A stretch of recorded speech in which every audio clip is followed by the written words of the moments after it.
आप सभी मित्रों को नया वर्ष मंगलमय हो। आज से हम आप सभी के लिए पीजीटी स्टैंडर्ड के वीडियो देना प्रारंभ कर दे रहे हैं। आप हमारे वीडियो को पूरा देखिए और पूरा टॉपिक देखने के बाद, समझने के बाद यदि आपको कुछ और पूछना है, टॉपिक से रिलेटेड पूछना है या किसी और टॉपिक पे आपको डिस्कस करना है तो आप कमेंट जरूर करिए और उस क्वेश्चन को हम जरूर बताएंगे और हमारी पूरी कोशिश रहेगी कि आप हमारे आंसर से संतुष्ट हों। तो आप सभी को पता है कि अभी दिसंबर में 2020 नोटिफिकेशन जो आया था यूपी पीजीटी का, उसमें सीट को लेकर संशोधित करने के लिए वो विज्ञापन रुका हुआ है, लेकिन जीआईसी प्रवक्ता की वैकेंसी आ गई है और इसका 22 जनवरी अंतिम तिथि है। आप सभी को पता है कि जो यूपी पीजीटी का पेपर होगा केमिस्ट्री का, उसमें 125 प्रश्न आते हैं और उसमें केवल एक ही परीक्षा होना है, उसके बाद इंटरव्यू होना है। लेकिन जो जीआईसी प्रवक्ता की वैकेंसी है, इसमें 120 प्रश्न आएंगे। 120 में 80 प्रश्न आपके सब्जेक्ट के होंगे यानी केमिस्ट्री के होंगे और 40 प्रश्न आपके सामान्य अध्ययन के होंगे। तो आप सभी लोग ये सोच रहे होंगे सामान्य अध्ययन किस लेवल का होगा, कैसा होगा, तो हम आपको एक हिंट दे रहे हैं। आप लोग पीसीएस के जो पेपर अभी हाल में हुए हैं कई वर्षों के, उनकी अनसॉल्व्ड ऑफ ले सकते हैं और एक अनसॉल्व्ड जीआईसी प्रवक्ता का सामान्य अध्ययन का भी आता है। उसके माध्यम से आपको एक आइडिया लग जाएगा कि किस स्तर पे क्वेश्चन पूछे जाते हैं। तो सामान्य अध्ययन का पूरा सिलेबस भी दे दिया है। आधुनिक इतिहास, प्राचीन काल का इतिहास और मध्यकालीन का इतिहास, भूगोल, अर्थशास्त्र, सब कुछ जितना भी सिलेबस है पूरा एक लंबा सिलेबस होता है। लेकिन जीआईसी प्रवक्ता की वैकेंसी में 2 परीक्षाएं होंगी। पहले प्री परीक्षा होगी, फिर मेंस परीक्षा होगी। प्री में जो 120 प्रश्न होगा वो निगेटिव मार्किंग के साथ होगा। तो निगेटिव मार्किंग होने के बाद भी आप कम से कम 75 क्वेश्चन अगर सॉल्व करते हैं निगेटिव हटाने के बाद, तो भी आपका सिलेक्शन माना जाएगा। यानी कि मान लीजिए कि आपको प्री क्वालिफाई करने के लिए 70 से 75 क्वेश्चन आपको करना ही पड़ेगा। तो 80 प्रश्न जो आपके केमिस्ट्री के आएंगे उसमें 70-75 करना उतना पॉसिबल नहीं है कि जितना देखने में लगता है। लेकिन आप अगर तैयारी अच्छे से करेंगे तो 80 प्रश्न जो केमिस्ट्री के आएंगे उसमें और 40 प्रश्न जो जीएस के आएंगे उसमें, दोनों की अगर प्लानिंग अच्छे से करके चलें तो दोनों को मिला के हम 70-75 क्वेश्चन लगभग सॉल्व कर सकते हैं। हम 70-75 क्वेश्चन का टारगेट क्यों कर रहे हैं? आपको एक बात हम बता दें कि अभी पीसीएस की जितनी परीक्षाएं 3 साल के अंदर हुई हैं जो निगेटिव मार्किंग के साथ हुई हैं, वो निगेटिव मार्किंग 1/3 होता है। 1/3 होने के बाद यदि आप 60% के ऊपर या लगभग 60% तक अगर सही क्वेश्चन कर लेते हैं तो आप परीक्षा को क्वालिफाई 100% कर सकते हैं। तो इसलिए पेपर कब होगा इसकी जानकारी आपको लगभग 15 जनवरी तक मिल सकती है या इसके पहले भी मिल जाए। उत्तर प्रदेश लोक सेवा आयोग द्वारा जो परीक्षा का कैलेंडर का जो कार्यक्रम जारी किया जाएगा वो 15 जनवरी के आसपास हो सकता है जारी कर दिया जाए। तो वैसे भी एक अनुमान तिथि हम बता दें कि 22 जनवरी अंतिम तिथि है। तो अंतिम तिथि के 2 महीने बाद लगभग आयोग अपना पेपर करा लेता है। तो ये मान के चलिए 22 जनवरी अंतिम तिथि है। 22 फरवरी, 22 मार्च यानी अप्रैल में आपका प्री हो सकता है जीआईसी प्रवक्ता का और 1.5-2 महीने में रिजल्ट और फिर 2 महीने में मुख्य परीक्षा। यानी एक आपको हम बता दे रहे हैं अनुमान कि अगस्त सितंबर तक मुख्य परीक्षा हो सकता है और अप्रैल में प्री हो सकता है। तो उसकी तैयारी के लिए अब ज़्यादा समय नहीं है, तो हम आपको एक आइडिया बता दिए कि आप अगर तैयारी कर रहे हैं तो उस लेवल को एक अच्छी दिशा में ले जाइए और अच्छा मेहनत करिए और कम समय में आप कितना अच्छा पढ़ रहे हैं ये भी मायने रखता है। एक बात और मित्रों बता दें कि जो प्रारंभिक परीक्षा होगी जीआईसी की ये ऑब्जेक्टिव होगी। ऑब्जेक्टिव में क्या होता है कि प्रश्न मिलता है 4 क्वेश्चन आपको मिल जाते हैं। आप सभी को पता है कि अगर हमारा पढ़ा हुआ है, थोड़ा सा भी हिंट मिला तो 4 ऑप्शन में कौन सा सही है ये भी हम कर लेते हैं। लेकिन जो जीआईसी प्रवक्ता की मुख्य परीक्षा होगी वो परीक्षा रिटन होगी। जैसे हम लोग बीएससी एमएससी में रिटन लिखते हैं उस प्रकार से मेंस की परीक्षा होगी। तो आप केमिस्ट्री की तैयारी ऐसी करिए कि आपका ऑब्जेक्टिव भी हो जाए और डिस्क्राइब भी कर ले आप। यानी ऑब्जेक्टिव होगा तो यूपी पीजीटी का भी मजबूत हो जाएगा, जीआईसी का प्री भी मजबूत हो जाएगा, और जब डिस्क्रिप्शन आप बढ़िया रखेंगे, आप उसकी भी पकड़ रखेंगे तो मेंस का भी काम हो जाएगा। यानी अब केवल ऑब्जेक्टिव आपको नहीं सॉल्व करना है, आपको डिस्क्राइब भी करना है, ऑब्जेक्टिव भी देखना है। तो हम आपको अपने वीडियो में जो भी मैटर देंगे आपको पूरी थ्योरी भी बताएंगे और ऑब्जेक्टिव क्वेश्चन भी बताएंगे। तो आज के वीडियो में हम एक चैप्टर लेके चल रहे हैं, उपसह संयोजक यौगिक। इस चैप्टर से आप लोग परिचित होंगे। इसको हम लोग कोऑर्डिनेशन कंपाउंड कहते हैं। दोस्तों, इस चैप्टर को पढ़ने के लिए डी और एफ ब्लॉक एलिमेंट भी आपका क्लियर होना चाहिए, क्योंकि उपसह संयोजक यौगिक मेन रूप से हम लोग डी एफ ब्लॉक के बाद ही पढ़ते हैं। तो अगर इसमें देखा जाए तो उपसह संयोजक यौगिक आपका कैसे बनता है, इसमें सबसे पहले एक हम मेटल लेंगे या मेटल आयन भी ले सकते हैं। यानी कोई धातु होगा या धातु आयन भी होगा और इसके साथ एक लीगेंड वर्क करेगा। तो लीगेंड की जो संख्या होती है वो n हो सकती है, यानी लीगेंड हमारे कई हो सकते हैं, लीगेंड हमारे कई हो सकते हैं। तो ये आपका एक मेटल है या मेटल आयन है और ये आपका एक लीगेंड है। तो जब एक मेटल एक लीगेंड दोनों जुड़ते हैं तो आपका ये मेटल, ये लीगेंड और ये लीगेंड की संख्या n है। और जो यहाँ पे चार्ज होगा, यदि चार्ज है तो वो चार्ज यहाँ बनता है, और अगर वो न्यूट्रल एटम है तो वो यहाँ पे न्यूट्रल बनता है। ये जो आपका है ये आपका कोऑर्डिनेशन कंपाउंड बन गया।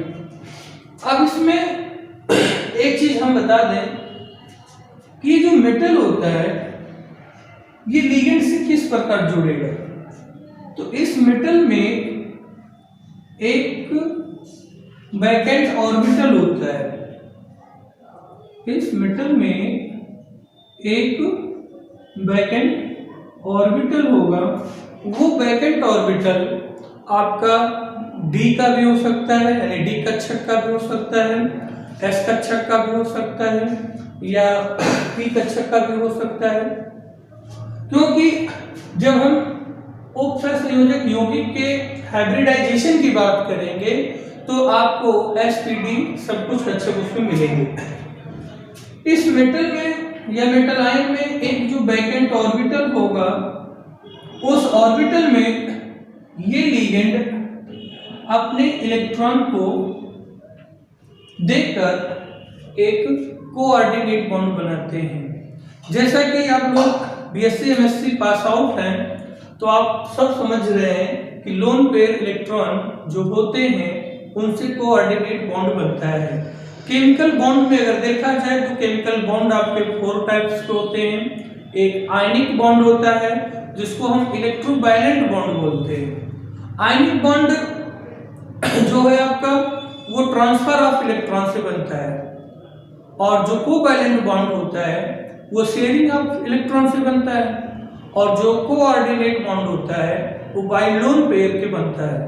तो जो लोन पेयर इलेक्ट्रॉन्स होते हैं वो किसी एटम या किसी मॉलिक्यूल के पास या किसी आयन के पास एक एक्स्ट्रा लोन पेयर इलेक्ट्रॉन जो होते हैं, यानी दो इलेक्ट्रॉनों का एक पेयर होता है जो एक्स्ट्रा होते हैं, वो किसी आयन के पास भी हो सकते हैं या किसी मॉलिक्यूल के पास भी हो सकते हैं। तो वो जो एक्स्ट्रा इलेक्ट्रॉन्स होते हैं वो इलेक्ट्रॉन्स एक देकर एक कोऑर्डिनेट बॉन्ड बनाते हैं, और एक जो चौथा बॉन्ड होता है वो मेटल मेटल बॉन्ड होता है। तो वो तो आपका 11th के चैप्टर में केमिकल बॉन्डिंग में है, उसका वीडियो हम बना चुके हैं पीछे।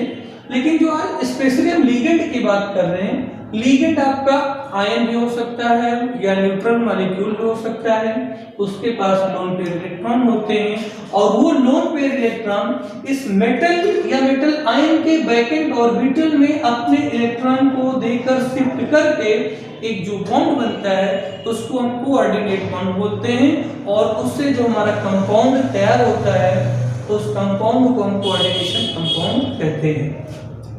तो इसमें एक क्वेश्चन हम आपको बता दें कि जो लीगेंड है जो इलेक्ट्रॉन दे रहा है इसको हम लोग लुईस बेस बोलते हैं, और जो इलेक्ट्रॉन ले रहा है यानी कि मेटल इलेक्ट्रॉन ले रहा है तो इसको हम लोग लुईस एसिड बोलते हैं, यानी जो इलेक्ट्रॉन को एक्सेप्ट कर रहा है वो लुईस एसिड है, और जो इलेक्ट्रॉन को दे रहा है यानी लीगेंड इलेक्ट्रॉन को दे रहा है तो लीगेंड आपका लुईस बेस कैरेक्टर का होगा, और ये आपका कोऑर्डिनेशन कंपाउंड तैयार हो जाएगा।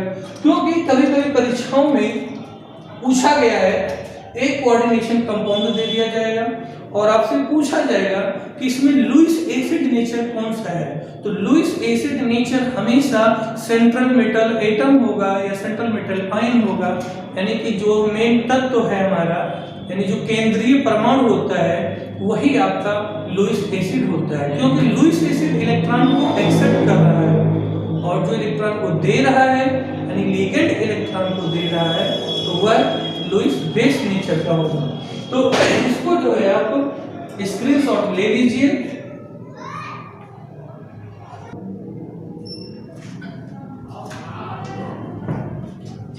इसके बाद एक हम आपको एग्जांपल देंगे जिससे कि आपको ये क्लियर हो जाए कि FeCO का होल पेंटा और यहाँ 0 का चार्ज होता है। अब इस कोऑर्डिनेशन कंपाउंड में हमको एक आईपीसी भी पढ़नी होती है, तो वो आईपीसी हम सेकंड वीडियो में आपको स्पेशल बताएंगे कि आईपीसी हम कैसे करते हैं। आज ये हमारा पहला वीडियो केवल एक कोऑर्डिनेशन कंपाउंड के क्वेश्चन पर डिपेंड होगा कि कैसे क्वेश्चन आते हैं। तो क्वेश्चन जो प्री पेपर में है उसमें तो हम ऑब्जेक्टिव सॉल्व करना है, लेकिन हम सिलेबस को पूरी डीपली से पढ़ें जिससे कि हमारा मेंस ना रुके। प्री निकलने के बाद मेंस को देने के लिए मुश्किल से 2-2.5 महीने का समय मिलता है। तो आप एमएससी करके 4 साल 5 साल से अगर किसी चीज की तैयारी कर रहे हैं तो अगर आपसे छूट गई है तो उसका रिवीजन इस वीडियो के माध्यम से होता रहेगा। इसका अगर आईपीसी नाम करेंगे हम लोग तो इसका आईपीसी नाम हो जाएगा पेंटा कार्बोनिल आयरन 0।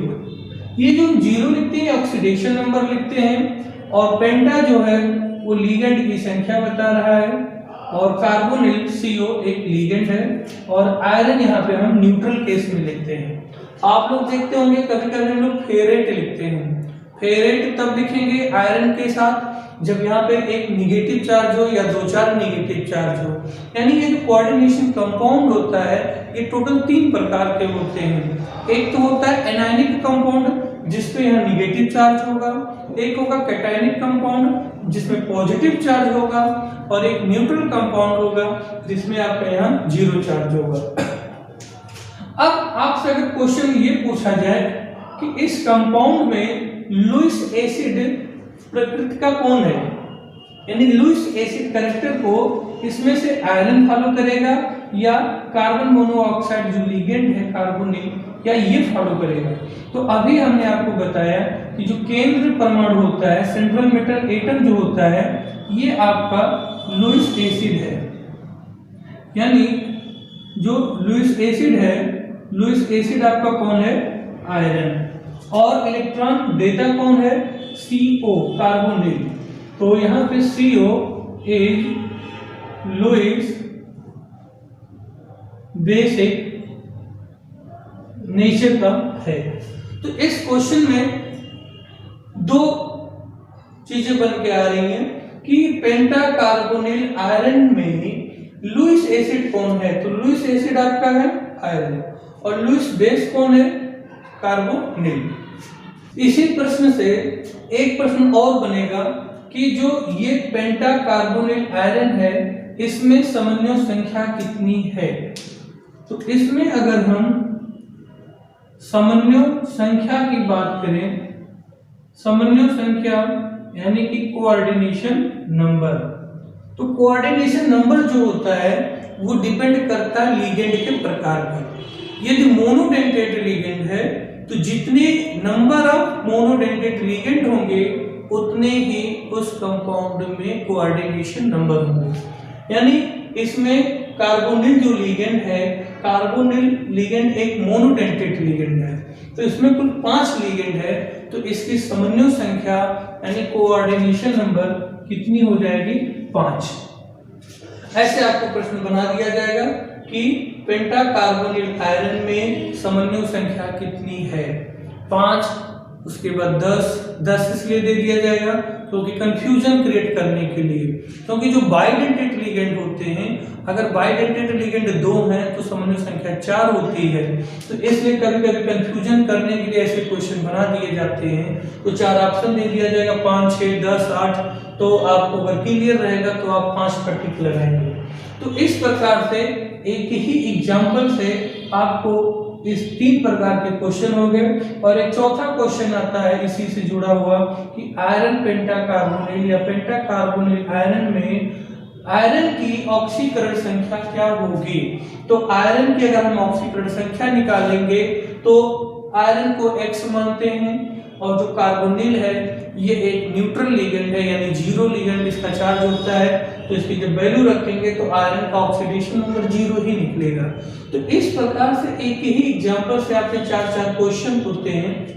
तो ऐसे हम अगर डीपली पढ़ाई करेंगे तो हम तैयारी अच्छी कर सकते हैं। इसका स्क्रीनशॉट अगर लेना है तो आप ले लीजिए, और इसके बाद हम लोग एक नेक्स्ट क्वेश्चन देखेंगे। एक नेक्स्ट क्वेश्चन देखेंगे, उससे पहले हम ये बता दें कि कोऑर्डिनेशन कंपाउंड को किस वैज्ञानिक ने दिया। तो इस कंपाउंड को जो है अल्फ्रेड वार्नर ने दिया था। अल्फ्रेड वार्नर ने दिया, और कब दिया? 1893 में दिया। और इसी थ्योरी को देने के लिए, इसी कॉन्सेप्ट को समझाने के लिए अल्फ्रेड वार्नर को जो है 1913 में नोबेल पुरस्कार भी मिला। अब मित्रों हम ये बता दें कि जीआईसी प्रवक्ता की जो वैकेंसी है, इसमें जो 40 क्वेश्चन आएंगे, 40 क्वेश्चन में सामान्य अध्ययन के जो 40 क्वेश्चन होंगे, हम उसको भी जोड़ लेंगे यदि हमारे केमिस्ट्री में वो चीज आ जाएगी। तो यहाँ पे हम आपको बता दें कि 1893 में अल्फ्रेड वार्नर ने कोऑर्डिनेशन कंपाउंड का कॉन्सेप्ट दिया, और 1893 ईस्वी में ही स्वामी विवेकानंद शिकागो में विश्व धर्म सम्मेलन में भाग लेने गए थे। तो ये क्वेश्चन एक ही सन है, और 2 क्वेश्चन यहाँ से हम आपको जोड़ दे रहे हैं। 1913 में अल्फ्रेड वार्नर को नोबेल पुरस्कार मिलता है, तो ये वही 1913 है जब पहली फिल्म जो है राजा हरिश्चंद्र आई थी, जो बोलती फिल्म नहीं थी, लेकिन 1913 में पहली मूवी जो आई थी वो हरिश्चंद्र थी। तो ऐसे अगर कहीं पर सन आ जाएगा, टाइम आ जाएगा, तो उसको हम जरूर जोड़ देंगे। अच्छा, नोबेल पुरस्कार जो है ये विज्ञान के क्षेत्र में दिया जाता है, साहित्य के क्षेत्र में दिया जाता है, शांति के क्षेत्र में दिया जाता है। तो नोबेल से जुड़ा हुआ एक क्वेश्चन आपके समान अध्ययन में जरूर आ सकता है। तो अल्फ्रेड वार्नर जो है कोऑर्डिनेशन कंपाउंड की खोज की है और उसको समझाया, उसके लिए उनको 1913 में नोबेल भी मिला। तो इसको आप जरूर नोट कर लीजिए, स्क्रीनशॉट ले लीजिए। इसके बाद ऐसे ही हम अपने जब केमिस्ट्री को पढ़ेंगे, यदि उनका रिलेशन किसी समान अध्ययन से भी हो जाएगा तो उस क्वेश्चन को हम यहाँ ऐड कर देंगे। एक प्रश्न है कि क्रोमियम H2O का होल 6 + 3, यदि आपसे पूछा जाए कि इस कंपाउंड में डी कक्षक के पास कितने इलेक्ट्रॉन हो सकते हैं, यानी 6 है तो 6 में यहां हम लोग हेक्सा लगाएंगे और वाटर लिगेंड है जिसको हम लोग एक्वा लिखते हैं। तो हेक्सा एक्वा और Cr आपका क्रोमियम है, तो हेक्सा एक्वा क्रोमियम, और इसका ऑक्सीडेशन नंबर निकालेंगे तो वो 3rd निकलेगा। तो इस प्रकार से इस कंपाउंड का एक तो हम आईपीसी नाम कर दिए, दूसरा ये पूछा जाए कि इसमें डी कक्षक में कितने इलेक्ट्रॉन होंगे, तो क्रोमियम के पास अगर +3 का चार्ज लगेगा ऑक्सीडेशन से निकालकर, ये न्यूट्रल होता है H2O, तो 24 आपका एटॉमिक नंबर है। और एक चीज और आपको बता दें कि जो क्रोमियम हमारा है वो एक एक्सेप्शनल एलिमेंट है, इसका कॉन्फ़िगरेशन 3d5 4s1 होता है। जब इस पर हम +3 का चार्ज लगा देंगे तो एक इलेक्ट्रॉन यहां से निकलेगा और 2 यहां से निकलेंगे, उसके बाद आपको मिलेगा 3d3 इलेक्ट्रॉन और 4s 0 मिलेगा। तो ये तो हो जाएगा कि डी कक्षक में अगर आपसे क्वेश्चन ये पूछा जाए कि डी कक्षक में कितने इलेक्ट्रॉन है, तो वो हो जाएगा 3 इलेक्ट्रॉन। लेकिन यदि इनका इलेक्ट्रॉनिक विन्यास पूछे तो इलेक्ट्रॉनिक विन्यास इनका फिर हम ऐसे नहीं लिखेंगे, केवल हेक्सा एक्वा क्रोमियम 3rd में डी कक्षक में इलेक्ट्रॉन पूछा जाता है तो इस कॉन्सेप्ट को तो हम यूज कर सकते हैं कि इसमें 3 इलेक्ट्रॉन है। लेकिन कोऑर्डिनेशन कंपाउंड में मेटल का इलेक्ट्रॉनिक कॉन्फ़िगरेशन इस टाइप से हम नहीं देंगे, उसमें हम लोग T2G और Eg की बात करने लगते हैं, क्योंकि वहां पर इस कंपाउंड का स्ट्रक्चर देखेंगे। इसमें 6 लिगेंड है तो ये एक ऑक्टाहेड्रल कंपाउंड हो जाता है, और ऑक्टाहेड्रल कंपाउंड का जो स्प्लिटिंग होता है, जो विपाटन होता है, वो T2G और Eg के केस में होता है। फिर वहां हम इलेक्ट्रॉन का जो है डिवाइडेशन करेंगे। इसको आप नोट कर सकते हैं कि हेक्सा एक्वा क्रोमियम 3rd में डी कक्षक में कितने इलेक्ट्रॉन है, तो डी कक्षक में 3 इलेक्ट्रॉन है। उस कंडीशन में हम इसको शॉर्टकट करने के लिए कर सकते हैं। लेकिन यही प्रश्न अगर बदल जाए कि हेक्सा एक्वा क्रोमियम 3rd का इलेक्ट्रॉनिक कॉन्फ़िगरेशन क्या होगा, इलेक्ट्रॉनिक कॉन्फ़िगरेशन क्या होगा, तो हम आपको बता दें कि इनका जब 3d3 हम लोग पाए थे तो 3d में जो 5d ऑर्बिटल है, इस 5d ऑर्बिटल के अपने जो नेम होते हैं, एक dxy है, dyz है, dzx है, dx² - y² है और dz² है। इसमें 3 इलेक्ट्रॉन है और ये आपका एक्साइटेड स्टेट में हो और ये एक ग्राउंड स्टेट से जाता है, ये एक ग्राउंड स्टेट से जाता है, ठीक है। तो जब ये एक्साइटेड स्टेट में जाता है, फिर इसके बाद इसका स्प्लिटिंग हो जाता है। इसका जब स्प्लिटिंग होगा, स्प्लिटिंग का मतलब विपाटन, ये जो डी के 5 ऑर्बिटल्स होते हैं, आपने बेसिक में पढ़ा होगा इंटर लेवल पे कि 5 ऑर्बिटल का जो शेप होता है वो अलग अलग होता है। तो इसमें स्प्लिटिंग होगा कि 2 पार्ट में टूट जाते हैं। एक Eg पार्ट में टूटेगा और एक T2G पार्ट में टूटेगा। तो Eg में इनके दो ऑर्बिटल जाते हैं d के, एक dx स्क्वायर वाई स्क्वायर जाता है और एक dz स्क्वायर जाता है, और इसमें तीन ऑर्बिटल आते हैं, एक dx y dyz और एक dzx आते हैं। अब यहाँ जो वाटर है ये लिगेंड कैसा है, ये एक वीक लिगेंड है या स्ट्रॉन्ग लिगेंड है, ये हम देखते हैं स्पेक्ट्रोकेमिकल सीरीज से। तो स्पेक्ट्रोकेमिकल सीरीज में हम H2O को एक वीक लिगेंड के एरिया में ही पाते हैं। तो जब ये वीक लिगेंड होगा तो यहाँ इलेक्ट्रॉनों का जो स्पिन होता है वो हाई होता है। एक क्वेश्चन यहाँ पे आपका बन रहा है कि जब लिगेंड वीक होगा तो इलेक्ट्रॉनों का स्पिन कैसा होगा। तो जो वीक लिगेंड होता है तो इलेक्ट्रॉनों का स्पिन हाई होता है, और जब इलेक्ट्रॉन आपके जब आपका जो वीक लिगेंड होगा तो इलेक्ट्रॉनों का स्पिन हाई होगा, और जब लिगेंड आपके स्ट्रॉन्ग होंगे तो इलेक्ट्रॉनों का जो स्पिन है वो लो हो जाता है। जैसे आप सब जानते हैं कि जब टीचर स्ट्रॉन्ग होता है तो उसके क्लास में शोर कम होता है, और जब टीचर वीक होता है तो उसके क्लास में शोर ज्यादा होता है। ठीक उसी प्रकार से अगर लिगेंड स्ट्रॉन्ग है तो इलेक्ट्रॉनों का स्पिन कम होता है, लेकिन जब लिगेंड वीक होगा तो इलेक्ट्रॉनों का स्पिन हाई होता है। लेकिन यहाँ पे जो केस है वो 3d3 है, 3 इलेक्ट्रॉन है, 1 2 3, और जब इसका स्प्लिटिंग हुआ Eg और T2G में तो इनकी जो एनर्जी होती है T2G की एनर्जी कम है और Eg की एनर्जी ज्यादा है। तो सबसे पहले इलेक्ट्रॉन T2G में फिल करेंगे हम लोग, तो 1 2 और 3। अब आपने देखा कि T2G में 3 इलेक्ट्रॉन है और Eg में कोई इलेक्ट्रॉन नहीं है।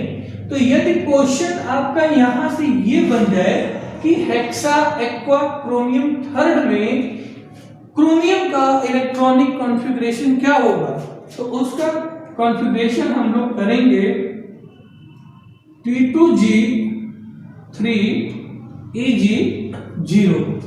इस प्रकार से तो हम उसका कॉन्फ़िगरेशन करते हैं, यानी वो कॉन्फ़िगरेशन हम लोग नहीं करेंगे 3d3 4h0, क्योंकि वो कॉन्फ़िगरेशन एक सिंपल मेटल के लिए हम लोग करते हैं, एक सिंपल एलिमेंट के लिए करते हैं, ना कि एक कोऑर्डिनेशन कंपाउंड के लिए करते हैं। तो कोऑर्डिनेशन कंपाउंड के लिए कॉन्फ़िगरेशन हम इस टाइप से करेंगे। लेकिन ये T2G नीचे है, Eg ऊपर है, ये कब होगा, जब हमारा कंपाउंड ऑक्टाहेड्रल में होगा, और जब यही कंपाउंड हमारा टेट्राहेड्रल में होगा तो स्प्लिटिंग जस्ट इसके अपोजिट हो जाती है। T2 ऊपर हो जाएगा, ये नीचे हो जाएगा, वहां G का सिंबल नहीं होगा टेट्राहेड्रल में, क्योंकि वो आपका एक प्लेन ऑफ सिमेट्री नहीं बनाती है। तो यहाँ पर जो है इस चैप्टर से आपको बहुत अच्छे अच्छे प्रश्न मिलेंगे, और उस प्रश्न को हम ऑब्जेक्टिव में भी कैसे कर लें और उसका रिटर्न भी कैसे करें, इसके लिए तैयारी हमारी अच्छी होनी चाहिए, और उस तैयारी के लिए आपको समय देना पड़ेगा, और समय के साथ साथ हम लोग इस काम को आगे बढ़ाएंगे। तो इस प्रकार से ये जो पहला वीडियो था, इस वीडियो में हमने कोऑर्डिनेशन कंपाउंड का सब कुछ मैटर यूज कर लिया है, यानी IUPAC नाम भी ऐड कर लिया है, और इसके बाद इसका ऑक्सीडेशन नंबर भी ऐड कर लिया है। इसमें हमने आपको स्प्लिटिंग की भी चर्चा कर दी है। स्प्लिटिंग करने के बाद हमने कोऑर्डिनेशन कंपाउंड का कॉन्फ़िगरेशन भी कर दिया है, और इसके बाद इलेक्ट्रॉनिक कॉन्फ़िगरेशन का करेंगे। सब कुछ ऐड करने के बाद ये जो एक पहला वीडियो है ये हम इसलिए मिक्स करके बना रहे हैं क्योंकि लोग पहले वीडियो में देखते हैं कि मतलब कैसा लेवल है, क्या पढ़ाने का स्टैंडर्ड है। तो जब इस वीडियो को हम एक नए सिरे से देंगे, यानी कि चैप्टर के पॉइंट टू पॉइंट देंगे, आप किसी भी लेवल की बुक उठा लेंगे, चाहे वो BSc लेवल की बुक हो या इंटर लेवल की बुक हो, तो उस बुक से आपको एक पॉइंट टू पॉइंट टॉपिक मिलते जाएंगे। तो अगले वीडियो में हम कोऑर्डिनेशन कंपाउंड को स्पेशली पढ़ेंगे कि डबल सॉल्ट और कोऑर्डिनेशन कंपाउंड में डिफरेंट क्या होता है, क्योंकि डबल सॉल्ट से ही हमारा एक कोऑर्डिनेशन कंपाउंड किस प्रकार से अलग है, किस प्रकार से सेम है, कोऑर्डिनेशन कंपाउंड क्यों आया, इसके लिए पीछे क्या वजह रही होगी, वो हम लोग अगले वीडियो में देखेंगे। आपको ये वीडियो कैसा लगा आप जरूर कमेंट करके बताइए, जिससे कि हम आपके ही कमेंट से ऊर्जा लें और इस ऊर्जा के माध्यम से हम एक नए वीडियो को पर डे आपके लिए देते रहें। तब तक के लिए नमस्कार।